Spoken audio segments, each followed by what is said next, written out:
ناهیلي څه ته وایي؟ ناهیلي د یو څه د کمښت له امله یو منفي احساس دی، یا کله چې یو انسان ماتې خوري له دې احساس سره مخ کیږي. ناهیلي افراد د خوښۍ او خوشحالۍ احساس نه لري او تل اندېښمن او غمجن وي. دا کسان د هڅې لپاره خپله انګیزه له لاسه ورکوي او تل بریا ته د رسیدو لپاره ناهیلي وي. ناهیلي کسان ورو ورو په ژور خفګان اخته کیږي او دا منفي حس فردي او ټولنیزې اړیکې تر اغیزې لاندې راولي. ناهیلي د بیلابیلو دلایلو له امله رامنځته کیږي او که چیرې ونه پیژندل شي او دغه راز درملنه یې ونه شي، نو کولی شي چې انسان خپلو موخو ته له رسیدو راوګرځوي. ناهیلي یو ډیر پیاوړی حس دی چې له هغې سره مبارزه کول یو سخت او ستونزمن کار دی. د دې بد حس د لرې کولو لپاره باید مثبت افکار د منفي افکارو ځای ناستې کړئ او په انګیزه بښونکي کلمو سره له ځانه د ناهیلۍ حس لرې کړئ. ناهیلي د انسان په چلند او لیدلوري باندې اغیزه کوي او د دې سبب ګرځي چې د راتلونکي او خپل شاوخوا چاپیریال په اړه منفي لید ولري. په ناهیلۍ سره د انسان مینه او لیوالتیا لږ لږ د هغو مسایلو په اړه چې ورسره مینه لري کمیږي او له رښتینې نړۍ څخه واټن اخلي. دا اشخاص یوازیتوب غوره ګڼي او ډیره کوچنۍ ماتې هم کولی شي چې د دوی د له منځه تګ سبب شي. هغوی نشي کولی چې د هغو څیزونو ارزښت درکړي کوم چې ورته مخکې مهم وو، او په پای کې ناهیلي له اروايي او جسمي کمزورتیا سره نږدې اړیکې لري. افراد په هر عمر کې ښایي دا منفي حس تجربه کړي. په دې وخت کې مشاورین او ارواپوهان تر ټولو غوره لارښوونکي دي چې کولی شي ډېر ښه معلومات ستاسو په واک کې درکړي. ناهیلي د اروايي ستونزو اصلي نښه ده چې په پای کې فرد په ژور او خفګان اخته کوي او حتی ځان وژنې ته یې اړ کوي. ناهیلي له داسې نښو نښانو سره مله ده چې تر ټولو مهمه یې د انګیزې او په خپل ځان باندې د نه باور لرل دي. په حقیقت کې د هغوی لپاره هیڅ شی هم مهم نه دی. دا کسان موخه نه لري او تل ماتې څخه ویریږي. د نویو څیزونو تجربه کول د هغوی لپاره یو خوب دی، ځکه دا ناهیلي به تل له هغوی سره مله وي. د ناهیلۍ اصلي لامل: ناهیلي د بیلابیلو لاملونو له امله رامنځته کیږي.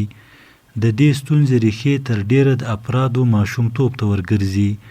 هغه ماشومان چې له ناهیلو والدینو سره ژوند کړی دی په بشپړه توګه د ناهیلۍ په معنا باندې نه پوهیږي، نو والدین د دې منفي احساس په لیږدولو کې مهم رول لري.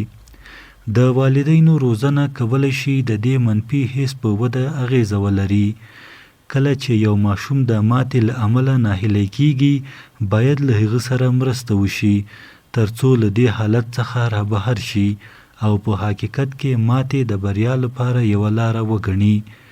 کله چې یو شخص د ژوند له بدو، ناخوښه او منفي پیښو څخه زړه تورن کیږي، د ناهیلۍ احساس کوي، او که په دې وخت کې ورته لارښوونه ونه شي، دا احساس ورو ورو د فرد په دننه کې وده کوي او د هغه لپاره اروايي ستونزې رامنځته کوي.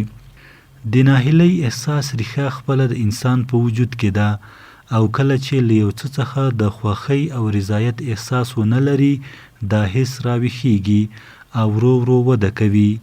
په دې نننیو لاملونو سربیره بهرني او چاپیریال لاملونه هم کولی شي په افرادو کې د دې حس د رامنځته کېدو له لاملونو څخه یو بل لامل شي. هغه ماتې چې موږ له شاوخوا خلکو څخه تجربه کړې دي د ناهیلۍ تر ټولو اصلي لامل دی چې د دې سبب ګرځي ترڅو له هغوی سره زموږ اړیکه ورځ تر بلې پیکه شي.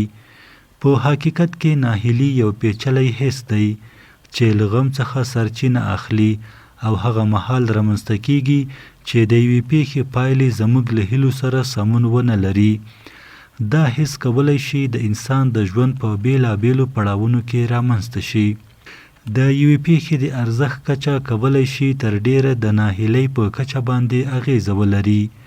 کله چې تاسو د خپلې خوښې په دنده کې نه ګمارل کیږئ، نو په بشپړه توګه ستاسو ناهیلي له هغه وخت څخه ډیره ده کوم چې د خپلې خوښې خواړه مو نه دي خوړلي. د یوې پیښې پرېکنده‌توب او د هغې حساس اوسېدل هم کولی شي د ناهیلۍ د حس په ډېرښت او کمښت کې رول ولري.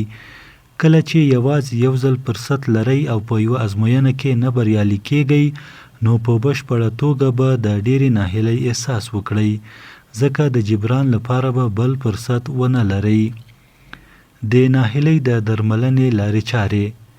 ناهیلي د درملنې وړ ده په هغو صورت کې چې تاسو په بشپړه ځیرکه او تخصصي توګه یې درملنه وکړئ او په پیل کې د لامل پوښتنه وکړئ. کله وخت دا احساس له ژور خفګانه سرچینه اخلي او کله چې ستاسو د ژور خفګان درملنه کیږي ناهیلي هم لرې کیږي. په دې ځای کې د درملنې لپاره څو علمي تګلارو ته اشاره کوو. لومړی، اروايي درملنه.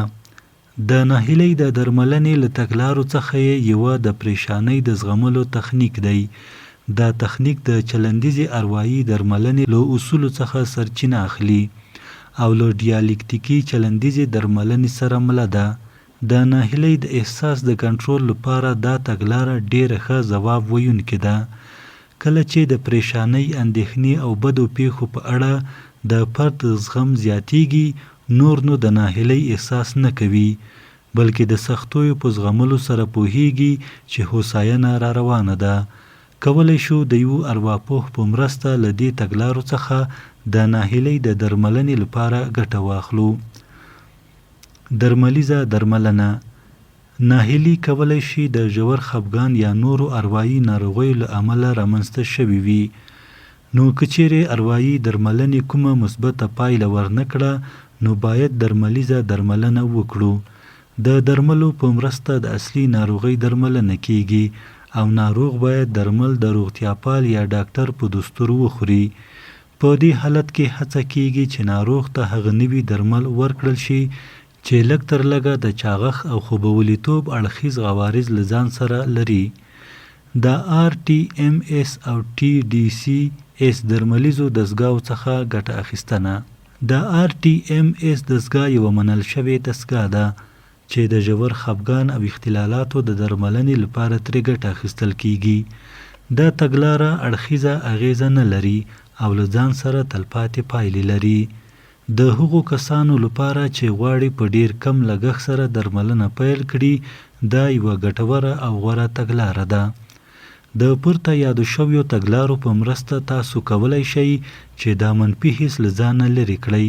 تل راتلونکي فرصتونه وپیژنئ او له ماتې څخه ویره مه لرئ.